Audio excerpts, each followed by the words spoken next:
Coucou tout le monde, bienvenue dans cette nouvelle vidéo. J'espère que vous allez bien, moi ça va très bien. Alors pour cette nouvelle histoire, je vais vous raconter une Storytime Possession. Mais juste avant de commencer cette nouvelle histoire, n'oubliez pas de vous abonner à ma chaîne, de liker cette vidéo et de partager cette vidéo au maximum afin que l'algorithme de YouTube donne beaucoup plus de visibilité à ma chaîne. Je vous en remercie. Je tiens aussi à vous remercier parce que j'ai reçu énormément de messages de personnes qui me souhaitaient un bon voyage. Parce que voilà, pour ceux qui ne le savent pas, je suis actuellement en Tunisie avec ma famille. Donc voilà, j'ai reçu énormément de messages. Donc vraiment, merci à vous. Je voulais aussi faire une petite dédicace à mon abonnée Sarah. Sarah qui est toujours fidèle à la chaîne. Toujours là à liker, toujours là à commenter et toujours de bonne humeur. Donc un grand merci à toi pour tout ça Sarah et gros bisous. Donc sans plus attendre, le début de l'histoire.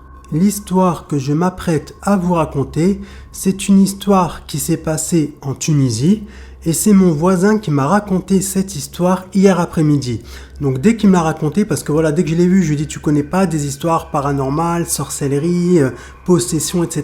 Il m'a dit si j'en connais une qui est très bien et qui est assez connue ici en Tunisie. Donc il me l'a raconté et franchement elle vaut vraiment le coup d'être écoutée.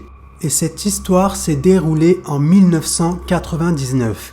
Et la personne qui nous raconte cette histoire s'appelle Hakim. Hakim, c'est le père du principal intéressé. Et le principal intéressé s'appelle Mustapha. Mustapha, c'est l'aîné d'une fratrie de 6 enfants. Il a exactement 3 frères et 2 sœurs. Depuis tout petit déjà, Mustapha avait une passion. Il était passionné par les films d'horreur et les reportages sur le paranormal.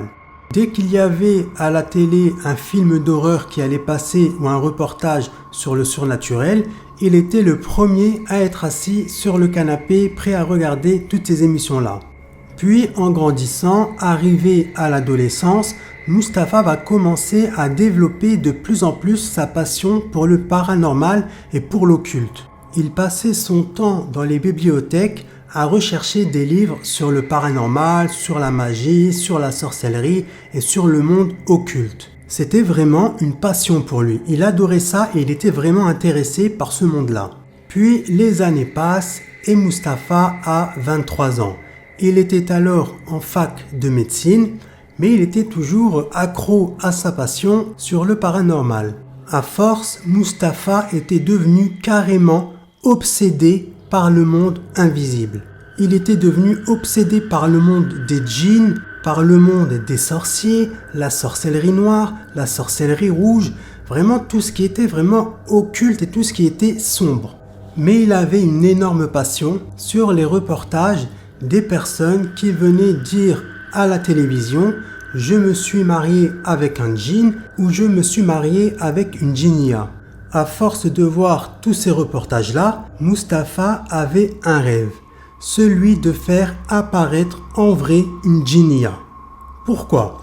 Eh bien tout simplement parce qu'à force de voir des reportages à la télé de personnes qui se sont mariées avec des djinnias, eh bien ça l'a attiré et il voulait à son tour réaliser l'exploit de faire apparaître en vrai une djinnia devant lui et par la suite, écoutez bien, se marier avec elle.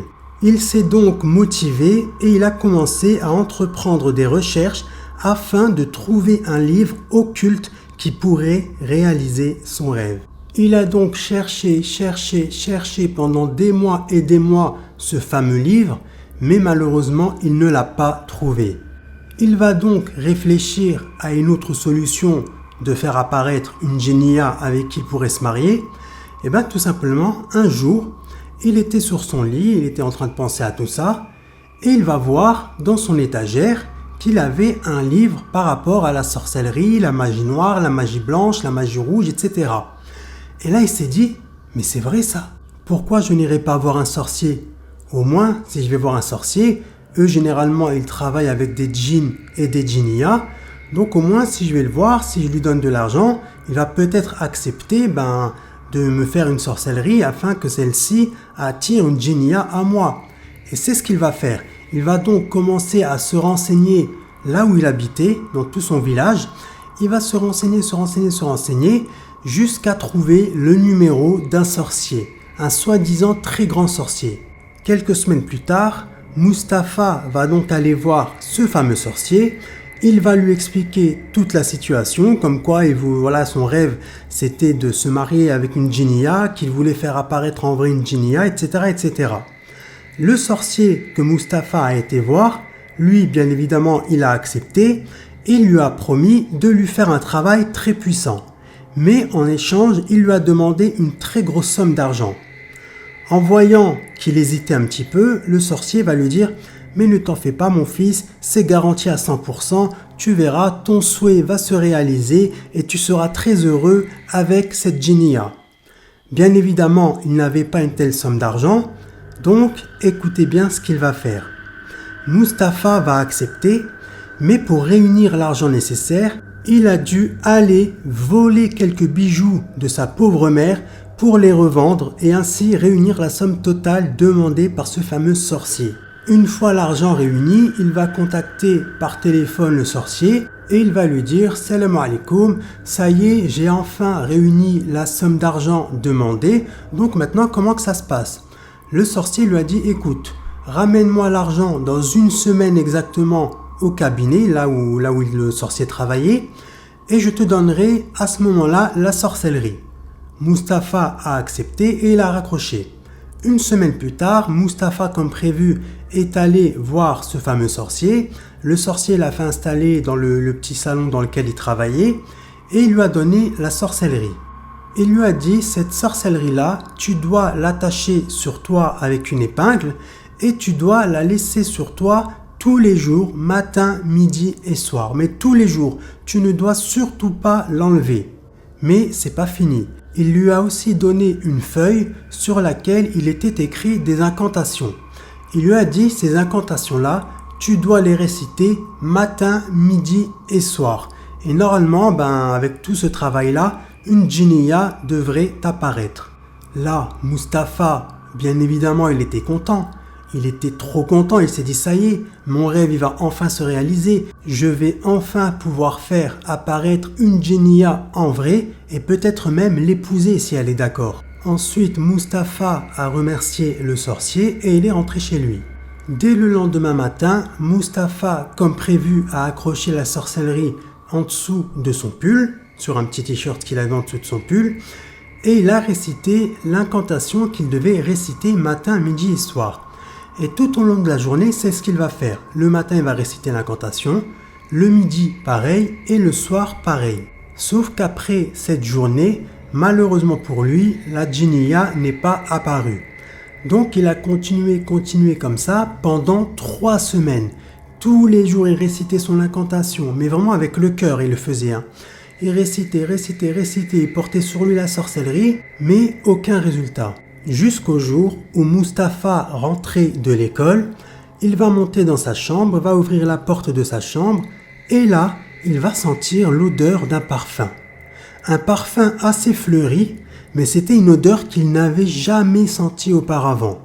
Il a alors demandé à sa mère si c'était elle qui venait d'acheter un nouveau parfum, mais sa mère va lui dire « Ah non, pas du tout mon fils, moi j'ai le parfum que je m'achète moi, c'est le parfum d'une certaine marque, c'est le même que j'achète depuis des années et des années. Non, mon fils, je n'ai pas acheté de nouveau parfum.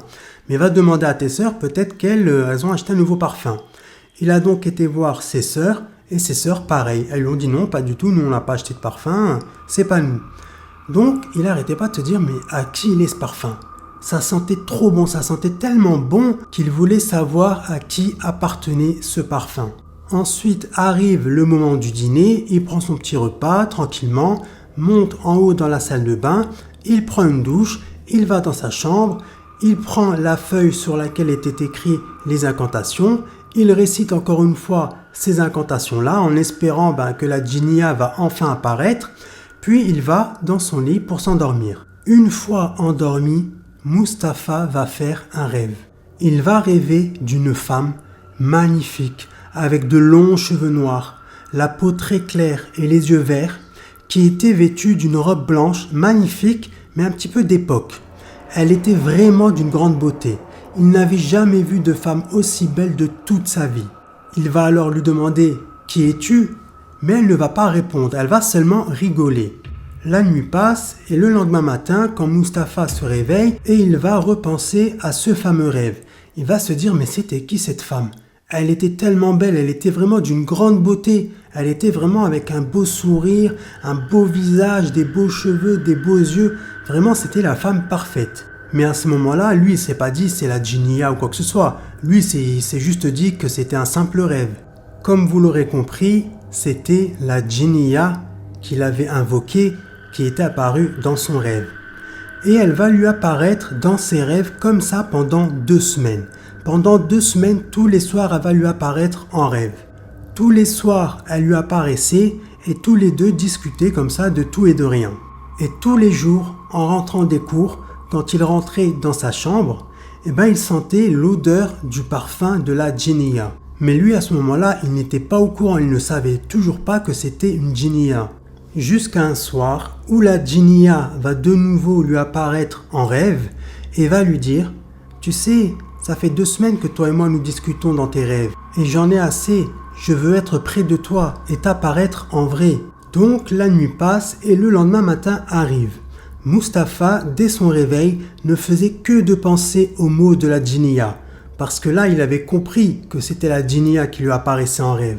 Il était trop content. Il attendait avec impatience le moment où il allait enfin la voir de ses propres yeux. Mustapha s'est donc levé, il a pris une bonne douche et il est parti en cours.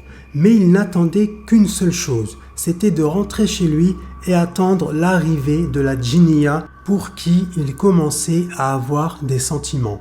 La journée passe et Mustapha rentre enfin à la maison. Comme à son habitude, il va dîner avec sa famille. Ensuite, il va monter dans la salle de bain, prendre une bonne douche, puis il va aller dans sa chambre prêt à s'endormir. Quelques heures après s'être endormi, Mustapha va être réveillé car il va entendre un bruit dans sa chambre. Il va donc allumer la lumière et là, stupéfaction, la Djinia, celle qu'il aimait, elle était debout devant lui à le fixer avec un sourire magnifique. Elle était magnifique, elle était vraiment très très belle, comme dans ses rêves. Mustapha, à ce moment-là, au lieu d'avoir un petit peu peur ou d'être étonné ou même un peu choqué, lui pas du tout. Il était juste content, il était content de la voir enfin en vrai. Et le fait qu'il avait vu déjà cette Djinia pendant 2 semaines tous les soirs dans son rêve, tout ça, ça l'avait mis en confiance et ce qui a fait qu'il n'a pas eu peur d'elle en la voyant. Ils vont donc discuter comme ça pendant toute la nuit. Pendant toute la nuit, ils vont parler de tout et de rien. Et ça va durer comme ça pendant 4 mois.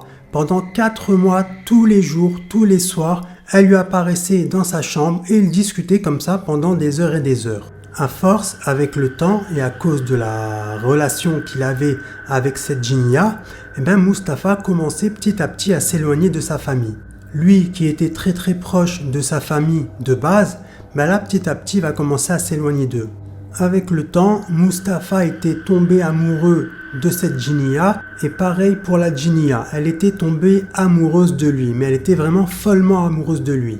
Un jour, Mustapha va lui dire « Tu sais ma chérie, moi j'ai un rêve absolu qui est de visiter le monde des djinns, votre monde. » Elle va le regarder avec un petit sourire et lui dire « Pourquoi tu veux visiter mon monde ?» Là, Mustapha la regarde, pareil avec un petit sourire et lui dit « J'ai envie de visiter ton monde pour savoir comment vous vivez, où vous vivez et surtout comment c'est dans votre monde. C'est quelque chose qui m'a toujours intrigué. » En voyant l'insistance de Mustapha, la Djinia va finir par accepter. Elle va lui dire « T'es sûr, tu veux visiter mon monde ?»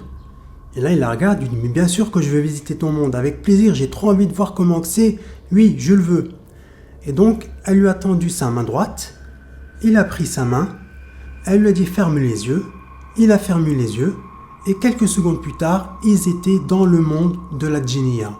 Et ce que Mustapha a vu, c'était un petit peu flippant, parce que tout n'était pas comme dans notre monde à nous. Le ciel, c'était pas le même, il n'avait pas la même couleur. Le sol, c'était pareil, c'était un peu un sol un peu désertique comme ça, un peu sec. Il y avait des créatures cheloues, il y avait des bêtes avec des têtes un peu humaines, mais avec des corps d'animaux. Les gens, ils avaient des sabots à la place des pieds. Même leurs mains étaient bizarres, leurs visages ils étaient bizarres. Et surtout l'odeur, c'est ce qui l'a marqué. L'odeur de l'air, elle n'était pas la même que dans notre monde à nous. C'était une odeur indescriptible, mais c'était une odeur un peu désagréable. Au début, il a eu un petit peu peur, mais la Djinia, elle était là pour le rassurer, lui dire ne t'inquiète pas, t'es avec moi, personne ne te fera de mal. Vraiment t'inquiète, respire un bon coup, ça va aller. Ensuite, ils sont arrivés dans une grotte, et dans cette grotte, il y avait des bœufs qui étaient attachés, des moutons qui étaient attachés, et des vaches. Et il y avait aussi un endroit, un petit enclos où il y avait plein de poules et plein de coqs noirs. Mais surtout, ce qui a marqué Mustapha, c'est le monde qu'il y avait. C'était blindé de monde, c'était bondé de monde. Les gens, ils faisaient peur, ils avaient des têtes vraiment flippantes, des yeux pas comme les nôtres. Vraiment, c'était vraiment un autre monde, quoi. Il y avait des tables où il y avait des djinns qui étaient en train de manger de la chair crue, de la viande crue, comme ça à main nue, il l'a déchiqueté, il l'a mangé. C'était vraiment une vision d'horreur. Mais Mustapha, grâce à Dieu quand même, alhamdoulilah, et aussi à cause de la démon, il a commencé à respirer, à se calmer et à faire en sorte de ne pas avoir peur d'eux. Ce qui l'avait rassuré, c'est que la djinia lui avait dit au tout début quand ils sont arrivés, ne t'inquiète pas, personne ne t'approchera, personne ne te parlera et personne ne te fera de mal. Tant que tu es avec moi, ne t'inquiète pas. Mais surtout, il y a une seule chose que tu ne dois pas faire, tu ne dois pas réciter de Coran. C'est la seule chose que je te demande parce qu'autrement, il risquerait de t'attaquer. Puis, une fois la visite dans l'autre monde terminée, Mustapha et la djinia sont revenus de nouveau dans le monde des humains. Une fois arrivée, la djinia a fait un petit sourire comme ça et elle a dit à Mustapha, alors, est-ce que ça t'a plu? Est-ce que c'était comme dans tes rêves? Il lui a dit, franchement, rien à voir, quoi. Même moi, j'aurais pas pu m'imaginer que c'était comme ça dans votre monde. C'est vraiment un truc de fou, quoi. Les gens, franchement, ils font flipper. Ils ont des têtes bizarres, ils ont des sabots, des pieds bizarres, des mains bizarres. Même les animaux, ils sont bizarres. Là où ils mangent de la viande crue, même l'odeur de l'air, elle est trop bizarre. Franchement, moi, ça m'a scotché. Et donc, elle lui a dit, ben voilà, au moins maintenant, tu es content, tu as pu réaliser l'un de tes rêves. Il lui a dit, ouais, vraiment, merci beaucoup, c'est très gentil à toi. Grâce à toi, j'ai pu enfin voir l'autre monde. Ensuite, elle est restée un petit peu avec lui et juste avant le coucher du soleil, elle lui a dit là par contre, je suis désolé mais je vais devoir partir et elle est partie. Les mois passent et tous les deux filent le parfait amour. Mustapha avait même promis à la djinia qu'un jour il l'épouserait. Un jour, Mustapha était en cours et à la sortie des cours, il a commencé à discuter avec l'une de ses camarades. Mais sauf que cette camarade-là, elle était un petit peu insistante envers lui. Il lui plaisait énormément et donc elle lui faisait un petit peu des avances, quoi. Elle rigolait à ses blagues, elle lui touchait un petit peu le bras par-ci par-là, elle le complimentait. Et donc une fois rentré chez lui, donc à la fin de la journée, il est rentré dans sa chambre et qui va être là? La djinia. Il l'a saluée, mais sauf que là, elle n'était pas comme d'habitude. Là, elle était très énervée. Il va lui dire, ma chérie, ça va? Qu'est-ce qui se passe? T'as pas l'air bien. Et là, elle va lui dire, ne joue pas à ça avec moi, je t'ai vu. Donc lui, il n'a pas trop compris, il lui a dit, mais comment ça, tu m'as vu où? Elle va lui dire, je t'ai vu aujourd'hui quand tu étais à la faculté avec ta camarade de classe, vous y étiez tous les deux très très proches, elle t'a même touché le bras, elle te faisait des compliments, toi tu lui souriais, tu rigolais, etc. etc. Et c'est là qu'il a compris qu'elle l'avait en réalité suivi. Ça ne lui a pas trop plu, donc il y a eu une dispute entre eux. Après, elle a commencé à pleurer, il a commencé à s'excuser, il lui a dit « Mais moi, je t'aime, t'es la seule femme que je veux dans ma vie. Un jour, je t'épouserai, Inch'Allah, mais je t'aime, s'il te plaît, mais arrête de me suivre, ne me fais pas des coups comme ça, il faut juste que tu aies confiance en moi, il faut qu'on se fasse vraiment confiance. » En entendant cela, la djinia, elle a tout à fait compris et elle s'est excusée. Les mois passent et Mustapha était devenu dingue de la djinia. Il était fou amoureux d'elle. Il voulait l'épouser, alors ce qu'il a fait, c'est qu'il a réuni un petit peu d'argent, il a été à la bijouterie et il a acheté une bague de fiançailles. Quelques jours plus tard, Mustapha est allé dans sa chambre et il a appelé la démon. Pour vous expliquer, dès qu'il voulait voir la démon, il l'appelait par son prénom et quelques secondes après, elle apparaissait. Et là, c'est ce qui s'est passé. Donc il était là, il était un peu stressé, il était un petit peu nerveux. Elle l'a salué, il l'a salué. Ensuite, elle lui a dit « Qu'est-ce qu'il y a? Pourquoi tu veux me voir ?» Il lui a dit « Assieds-toi sur le lit. » Elle s'est installée.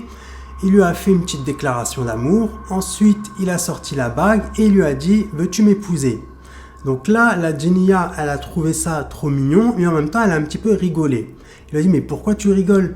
Elle lui a dit « Tout simplement, je suis désolé, mais j'étais déjà au courant que tu allais me faire ta demande en mariage parce que je t'ai suivi, je te suis tout le temps et je t'ai vu aller à la bijouterie acheter cette bague et je savais très bien que tu allais me faire ta demande. Donc c'est pour ça que je ne suis pas surprise. » Et donc tous les deux, ils ont rigolé et ensuite, il lui a passé sa bague autour de son doigt et ils étaient tous les deux, on va dire, fiancés. Mustapha voulait se marier assez rapidement avec elle, donc ils se sont mis tous les deux d'accord et quelques semaines plus tard, Mustapha et la Jinniya sont allés dans le monde de la Jinniya, donc dans le monde à elle, pour qu'ils rencontrent tout simplement sa famille à elle et pour qu'ils officialisent ça et pour qu'ils soient enfin mariés. Ils ont donc été voir la famille de la Jinniya. Tout s'est très très bien passé, ils étaient très contents pour tous les deux, ils ont bien accueilli Mustapha, ils ont fait une petite fête, il y avait des tambours, de la darbouka, vraiment il y avait une bonne ambiance quoi, il y avait beaucoup d'invités, tout le monde était gentil avec Mustapha, mais il était quand même un peu en stress parce que tout le monde faisait flipper quoi, ils avaient tous des visages trop flippants. Mais il était rassuré parce qu'il y avait sa bien-aimée qui était à côté d'elle et aussi il y avait sa belle famille qui était là pour le soutenir, malgré qu'il faisait aussi un peu flipper quoi. La journée et la soirée passent et Mustapha et la Jinniya sont enfin mari et femme. Une fois mariés, la Jinniya lui a dit « Par contre, moi, maintenant qu'on est mariés, j'aimerais bien qu'on vive ensemble, quoi. Donc, ce serait bien qu'on se prenne un appartement. » Mais sauf que Mustapha, lui a dit « Ben non, ça craint, mais on ne peut pas prendre d'appartement parce que moi, je suis encore en train de faire mes études. Mes parents, ils sont pas du tout au courant pour toi et moi. Donc, s'ils l'apprenaient, ce serait fini pour moi, quoi. Et ils arrêteraient complètement de me parler. » Ensuite, Mustapha et la Jinniya se sont disputés parce que la Jinniya lui dit « Ah, tu veux pas prendre un appartement avec moi parce que tu m'aimes pas, t'as pas de sentiment pour moi, tu t'es juste servi de moi, etc. etc. » Sauf que Mustapha lui a dit « Mais non, moi je t'aime comme un fou, je suis fou de toi. Le problème c'est que voilà, je suis encore en train de faire mes études, il me reste encore quelques années avant d'être médecin. Donc voilà, je peux pas l'annoncer à mes parents comme ça, ils vont me renier, ils vont plus me parler, donc je peux pas quoi. Donc ce qu'on va faire, c'est que on se verra tous les jours, toi et moi, comme on le fait actuellement dans ma chambre, et le temps que je termine mes études. Et une fois que j'ai terminé mes études, ben là, à ce moment-là, toi et moi, on pourra vivre dans un appartement ou même dans une maison, une belle villa que j'aurais même acheté parce que je serai médecin. Donc la Jinniya, elle a commencé à réfléchir, puis elle a accepté. Puis les mois passent et les jeunes mariés étaient très très très heureux, ils étaient fous amoureux l'un l'autre, ils vivaient vraiment la belle vie. Mais le problème c'est que Mustapha va commencer à s'éloigner de plus en plus de sa famille. Il va commencer, dès qu'il rentrait des cours, d'habitude il dînait avec sa famille, sauf que là il allait directement dans sa chambre parce que sa bien-aimée, la Jinniya, elle lui préparait à manger. Donc dès qu'il arrivait dans sa chambre, sur son bureau, il y avait déjà un plat de nourriture qui était déjà préparé par elle. Ce qui fait qu'il ne mangeait plus du tout avec sa famille. Sa famille lui ont tous posé des questions, mais pourquoi tu es distant? Pourquoi tu ne nous parles plus trop? Pourquoi tu ne restes plus trop avec nous, devant la télé, dans le salon, à discuter? Tu sors même plus avec nous, tu ne dînes même plus avec nous. Mais là, Mustapha, il pouvait pas leur dire. Il leur a juste dit oui, je suis désolé, mais je suis fatigué avec les études, etc. etc. Il les a endormis comme ça, comme il le pouvait quoi. Quelques semaines plus tard, alors que Mustapha rentrait de la faculté, il va trouver dans son salon sa mère, leur voisine et la fille de leur voisine. Elles étaient toutes les trois tranquillement installées sur le canapé en train de discuter. Ensuite, Mustapha les a saluées et il est parti directement dans sa chambre. Quelques heures plus tard, la mère de Mustapha l'a appelé et elle lui a dit « T'as vu, la fille de la voisine, elle était là tout à l'heure, j'ai une bonne nouvelle pour toi, sa fille, tu lui plais énormément, elle sait que tu es un garçon de bonne famille, que tu as une bonne réputation et que plus tard tu seras médecin, donc elle aimerait bien t'épouser. Et pour moi, mon fils, ce serait mon souhait le plus cher. J'aimerais vraiment que tu épouses cette fille, car c'est une fille de bonne famille, elle est belle, bien élevée, bien éduquée, elle fait de très très bonnes études comme toi, donc c'est vraiment la fille parfaite. » Là, Mustapha, il savait pas trop quoi dire. Donc il a dit à sa mère « Je suis désolé maman, mais moi en ce moment je suis à fond dans mes études, je pense pas à ça, donc je suis désolé, c'est non. » Sa mère elle a donc insisté, mais Mustapha aussi il a insisté, il lui a dit « Non maman, je suis désolé, je t'ai dit non, c'est non. » Et là, sa mère, elle était clairement déçue. Elle voulait vraiment avoir cette fille-là comme belle-fille. Mais malheureusement, ça ne va pas le faire. Le soir même, alors que toute la petite famille était paisiblement en train de dormir, il y a la mère de Mustapha qui va se réveiller en sursaut et en hurlant de toutes ses forces. Bien évidemment, il y a toute la famille qui va se réveiller, il y a les frères et sœurs qui vont se réveiller, le mari qui va se réveiller en sursaut. Ils vont tous se diriger dans la chambre de la mère de famille, allumer la lumière et dire « Maman, qu'est-ce qui se passe? Tu nous as fait peur, pourquoi tu hurles comme ça ?» Et elle va lui dire « En fait, tout simplement, j'ai entendu du bruit, j'ai ouvert les yeux et j'ai vu une femme devant moi, une djinniya, a'udhu billahi min shaitan rajim. Elle faisait flipper, elle avait un visage effrayant, des longs cheveux noirs, des mains toutes longues avec des longs ongles. Elle faisait trop flipper, elle avait des yeux brillants et elle a commencé à me frapper. » Donc les sœurs de Mustapha, ils ont commencé à la calmer, ils ont commencé à lui réciter du Coran, à lui dire « Mais non maman, il n'y a pas de djinn chez nous, t'inquiète pas, t'as juste fait un cauchemar. » Sauf que la mère de Mustapha, elle savait très bien ce qu'elle avait vu et elle savait très bien qu'elle n'avait pas fait de cauchemar. Ses filles ont donc commencé à lui réciter un petit peu de Coran sur elle. Alhamdulillah, grâce à Dieu, petit à petit, elle a réussi à se calmer. En retournant dans sa chambre, Mustapha va tomber sur qui? Il va tomber sur la djinniya. Elle était là, paisiblement installée, assise sur son lit, à l'attendre. Lui, il était étonné de la voir, surtout à une heure tardive comme celle-ci. Donc il a vite fermé la porte, il l'a salué, il lui a dit « Qu'est-ce que tu fais là, ma chérie, pourquoi tu es venue ?» Là, elle va lui dire tout simplement parce qu'en fait, la personne, la djinniya que ta mère a vue et la djinniya qui a frappé ta mère, en réalité, c'est moi. Là, Mustapha, il était choqué. Comment ça t'as frappé ma mère et t'as fait peur à ma mère? Pourquoi tu lui as fait ça? Il a commencé à lui crier dessus. Bon, pas très fort parce qu'il voulait pas que tout le monde entende, bien évidemment. Il a commencé à lui crier dessus. Pourquoi t'as fait ça à ma mère? Qu'est-ce qu'elle t'a fait? Ma mère, elle t'a rien fait, tu la connais même pas. Ma mère, elle a un bon cœur, c'est une bonne personne, etc., etc. Et là, elle va lui dire, tout simplement, j'ai fait ça parce que ta mère voulait me séparer de toi. Il lui a dit, mais comment ça, elle voulait te séparer de moi? Qu'est-ce que tu racontes? Et là, elle va lui dire, cet après-midi, j'étais dans le salon et j'ai vu toute la conversation que ta mère a eue avec la voisine et la fille de ta voisine. J'ai vu la discussion ensuite qu'elle a eue avec toi quand elle t'a dit qu'elle voulait que tu épouses cette fille-là. Là, il a tout de suite compris. Il s'est dit, ah ok d'accord, elle m'a encore une fois espionné. Et ça, c'est quelque chose que Mustapha détestait. Il n'arrêtait pas de lui dire « Arrête de m'espionner, il faut que tu aies confiance en moi, il faut qu'on se fasse confiance. » Et ça, il détestait ça. Et là, en apprenant cela, il a commencé à crier sur sa femme, à mal lui parler. Du coup, tous les deux se sont disputés et la démone, elle est partie en pleurant. Et pendant 3 semaines, la démone n'est plus apparue. Elle n'est plus revenue voir Mustapha. Mustapha avait beau l'appeler par son prénom, mais il n'y avait aucune réaction, elle ne venait pas. Quelques jours plus tard, la djinniya va venir comme si de rien n'était, elle va se présenter à lui alors qu'il était paisiblement installé dans son lit. Lui va être étonné de la voir, il va lui dire « Salut, qu'est-ce que tu fais là? Ça fait un moment que tu m'as plus donné de nouvelles, pourquoi tu m'as plus calculé? Qu'est-ce qui s'est passé quoi ?»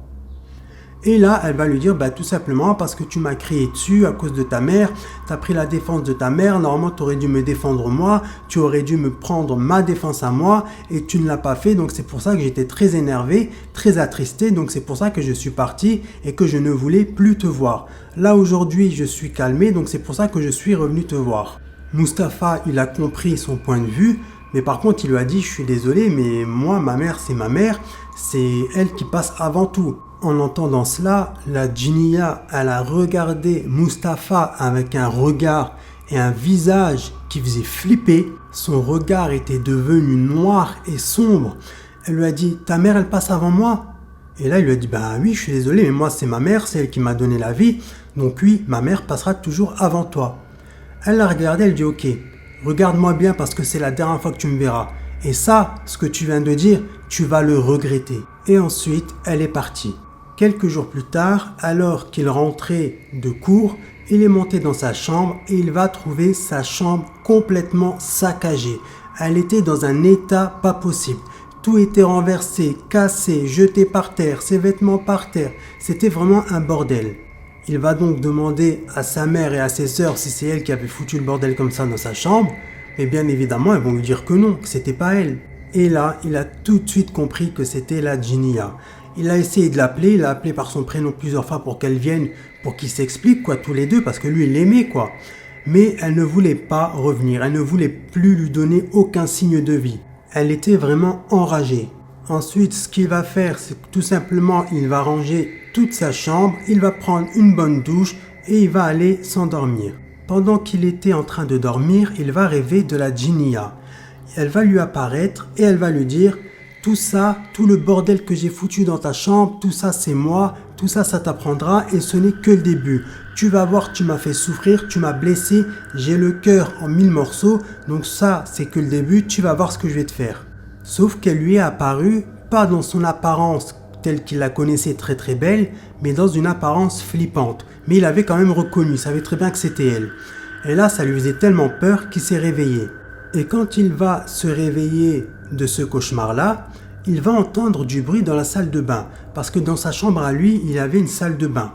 Il va entendre du bruit, il va allumer la lumière de sa lampe de chevet, il va regarder, et là, il y a 5 hommes, 5 djinns, a'oudou billah, flippants, grands, costauds, la peau très très noire, les yeux rouges, qui vont sortir l'un après l'autre. Ensuite, ils se sont dirigés devant le lit de Mustapha, et là, il y a la Djinia, a'oudou billah, qui est apparue, et qui leur a fait un petit signe de la tête, et là, il y en a 2 d'entre eux qui se sont approchés de Mustapha et qui ont commencé à le frapper. Il a hurlé de toutes ses forces tellement qu'il avait mal, mais c'est comme si le reste de sa famille ne pouvait pas l'entendre. Il hurlait à la mort, mais personne ne l'entendait. Une fois que les djinns ont terminé de frapper Mustapha, le pauvre, il ne pouvait plus, il tenait plus. Là, la Djinia, elle s'est approchée de lui, elle lui a touché le front et là, il s'est évanoui. Dès qu'il s'est réveillé le lendemain matin, il se sentait très très mal. Il se sentait vaseux, il avait envie de vomir, il avait des courbatures partout, des bleus partout, des griffures partout. Il était vraiment dans un sale état. Il était tellement pas bien physiquement qu'il n'a pas pu aller en cours pendant 2 jours.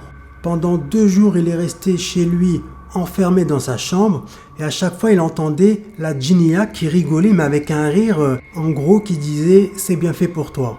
Quelques jours plus tard, Mustapha est monté dans sa voiture direction la faculté et il va trouver à côté de lui, sur le siège passager, la bague de fiançailles qu'il avait offert à la Djinia. Elle était posée là, comme ça, sur le siège passager. Et là, il a immédiatement compris que c'était bel et bien terminé entre lui et elle. Et donc, ce qu'il a fait, c'est qu'il a pris cette bague et il l'a mise dans sa poche. Lui, il ne voulait pas que ça se termine entre lui et elle. Il l'aimait vraiment de tout son cœur, il avait des projets avec elle. Plus tard, à la fin de ses études, il devait emménager avec elle. Vraiment, il était vraiment dégoûté, il aimait comme un fou. Mais là, il avait très bien compris que c'était terminé et que la Djinia ne voulait plus le voir. Donc, ça lui a fait un petit coup au moral. Il est donc parti à la faculté et toute la journée, il n'arrêtait pas de penser à elle. Sauf que la Djinia ne va pas s'arrêter là. Elle va commencer à entamer son plan de vengeance contre toute la famille de Mustapha. Elle savait qu'il aimait sa famille comme un fou, donc elle voulait s'en prendre à eux afin que lui souffre. Et ce qu'elle va faire, c'est qu'elle va tout d'abord commencer à s'acharner sur la pauvre mère de Mustapha. Quand la mère de Mustapha préparait le repas, elle venait lui tirer les cheveux. Autrement, elle la faisait tomber dans les escaliers. C'était des petites choses comme ça. Le soir, quand elle dormait, elle lui apparaissait, elle la griffait dans le dos, elle la griffait sur le torse. Quand la mère de Mustapha se retrouvait seule dans la maison, elle lui apparaissait dans une apparence flippante. Donc des fois, la mère de Mustapha, la pauvre, elle s'évanouissait. Donc des fois, le mari de la mère de Mustapha, il retrouvait sa pauvre femme par terre étalée sur le sol, ou l'une des sœurs de Mustapha, pareil, elle retrouvait sa mère étalée sur le sol.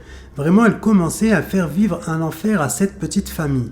Quand la mère recherchait un bijou, elle ne le trouvait plus. Pareil pour les sœurs, dès qu'elles cherchaient un objet ou un vêtement, elles ne le trouvaient plus. C'était que des petites choses comme ça.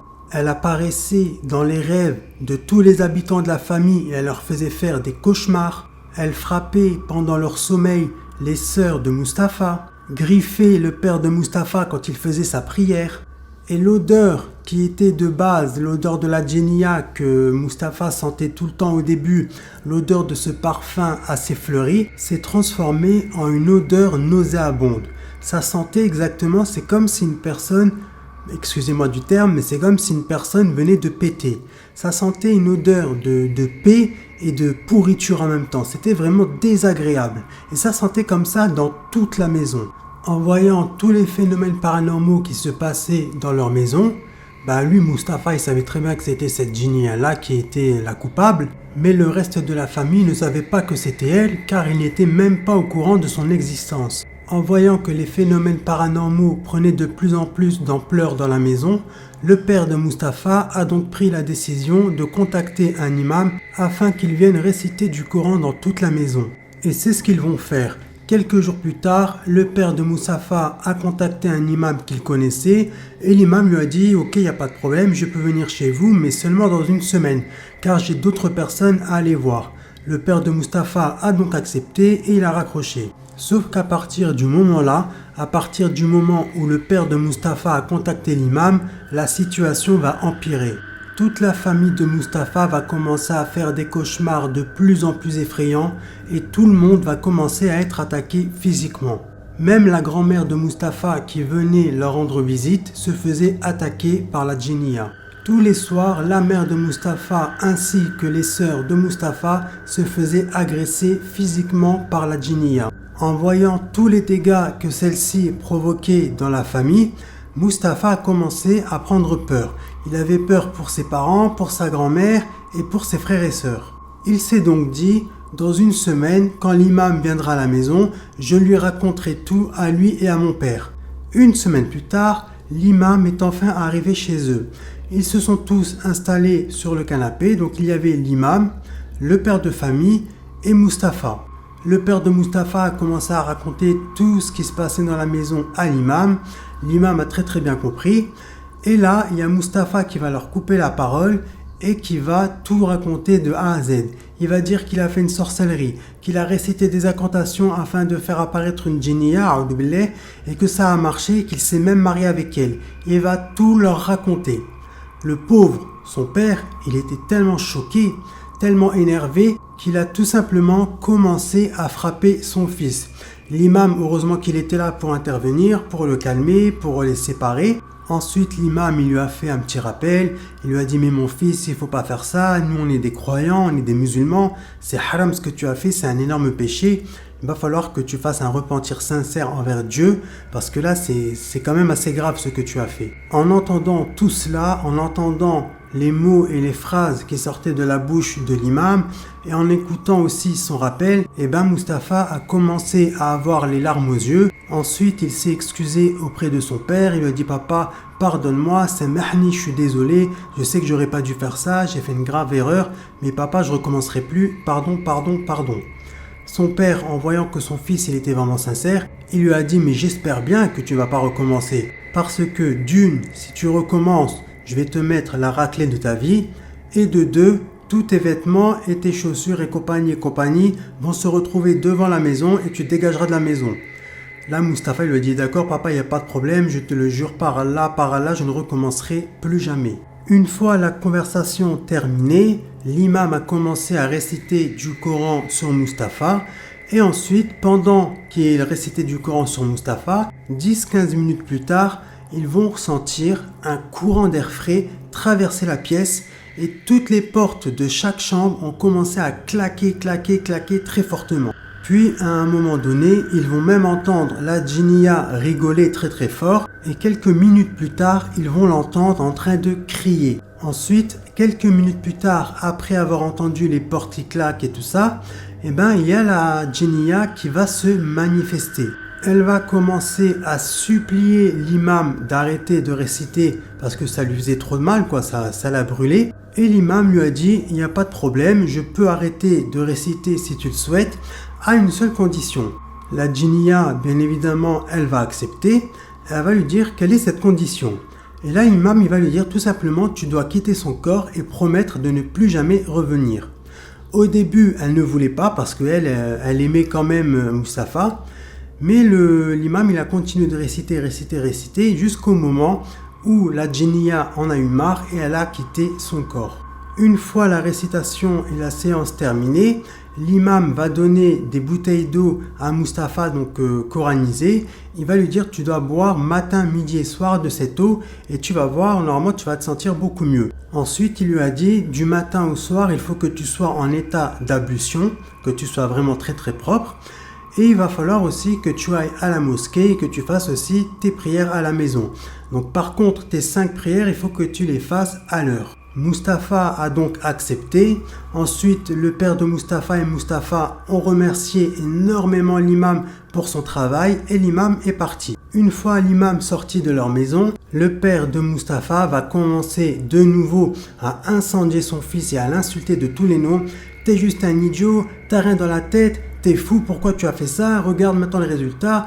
Aujourd'hui, ta famille et moi, on en paye le prix, tout ça c'est de ta faute. Ensuite, les jours passent, les semaines passent et les mois passent et plus aucune nouvelle de cette djinniya. Sauf que 1 an plus tard, elle va de nouveau se manifester dans ses rêves. Et dans son rêve, elle va lui dire « Bonsoir Mustapha, tu te souviens de moi? Tu as essayé de me faire partir en appelant cet imam et ça m'a même brûlé, mais sache que je ne suis jamais parti. J'étais toujours là à tes côtés, sauf que toi, tu ne me voyais pas. Je te regardais dormir tous les soirs. Et parfois même, je m'allongeais à côté de toi. Même quand tu partais à la fac pour étudier, j'étais dans la même salle que toi, mais sauf que toi, tu ne me voyais pas. Et il faut savoir que quand cette djinniya est apparue dans son rêve, elle avait une apparence très flippante. Elle faisait vraiment flipper. Le lendemain matin, quand Mustapha s'est réveillé, il était choqué. Il était en train de repenser au cauchemar qu'il avait fait la veille. Et il était vraiment pas très bien. Il s'est dit, ça se trouve, elle est revenue, ça se trouve, elle va me faire du mal, elle va s'en prendre à ma famille, etc., etc. Et c'est le cas. La djinniya va de nouveau revenir dans la vie de Mustapha, mais aussi dans la vie de sa famille. Elle va leur faire peur, elle va apparaître devant eux à certains moments, elle va les griffer, les frapper, elle va leur tirer les cheveux, il va y avoir une odeur nauséabonde dans toute la maison du matin au soir, il y avait des objets qui disparaissaient, etc., etc. Des fois, il y avait des fenêtres qui étaient fermées, 5 minutes plus tard, elles étaient ouvertes. Il y avait des fois des courants d'air alors qu'il faisait chaud. C'était vraiment horrible à vivre. En voyant que la situation ne s'était pas arrangée, le père de Mustapha a décidé de rappeler cet imam. Il lui a expliqué toute la situation et l'imam est revenu 2 jours plus tard. L'imam lui a donc fait une ruqya intensive, mais sauf que là, il ne s'était rien passé. La djinniya n'est pas apparue, rien du tout, il n'y a pas eu de porte qui claque ou quoi que ce soit, il n'y avait rien. Puis, une fois la séance de ruqya terminée, Mustapha va remercier l'imam, mais il va lui dire par contre, qu'est-ce que je dois faire maintenant? J'ai peur qu'elle revienne, qu'elle s'attaque à moi et à ma famille, qu'est-ce que je peux faire? L'imam il va lui dire, écoute, moi ce que je peux te conseiller, trouve-toi une femme, parce que généralement ça marche, quand il y a des personnes qui sont atteintes de possession comme toi, se marier c'est une bonne solution. Donc moi je te conseille de vite trouver une femme, tu te maries avec elle et normalement après ça, Inch'Allah, avec l'aide d'Allah, cette djinniya sera partie et ne fera plus partie de ta vie. Mustapha a donc réfléchi à une personne avec qui il pourrait se marier et il va réfléchir comme ça pendant quelques heures et il va se rappeler que sa voisine, elle était venue une fois avec sa fille parce que sa fille elle était intéressée par lui. Donc il va directement aller voir sa mère, lui expliquer toute la situation. Sa mère bien évidemment elle était trop contente parce qu'elle attendait que ça et puis elle adorait cette fille. Donc elle a tout organisé. Quelques semaines plus tard a eu lieu une première rencontre entre les deux familles, donc une rencontre vraiment officielle, suivie d'un mariage religieux et d'un mariage. Donc le mariage s'est très bien passé, ils ont fait ça dans un magnifique hôtel. Tout le monde dansait, tout le monde mangeait des sucreries, buvait des boissons, etc., etc. C'était vraiment une belle ambiance, tout le monde profitait, tout le monde était heureux. Sauf qu'à un moment donné, Mustapha va dire à sa femme « Attends-moi là 2 secondes, je vais juste aux toilettes et je reviens. » Sa femme, elle lui dit « Pas de problème, vas-y, je t'attends ici. » Donc les gens y dansaient, il y avait la darbouka, les tam-tams, la flûte et tout ça, c'était vraiment une bête d'ambiance quoi. Ensuite, la mariée, elle va patienter. 1 minute, 2 minutes, 3 minutes, 5 minutes, 10 minutes, 15 minutes que son mari est parti aux toilettes. Donc là, elle s'est inquiétée, elle est partie voir son père. Elle lui a dit, papa, est-ce que tu peux aller aux toilettes s'il te plaît? Parce que je sais pas ce qu'il a mon mari, pas qu'il soit tombé dans les pommes ou qu'il lui soit arrivé quelque chose, parce que ça fait déjà 15 minutes qu'il est parti aux toilettes.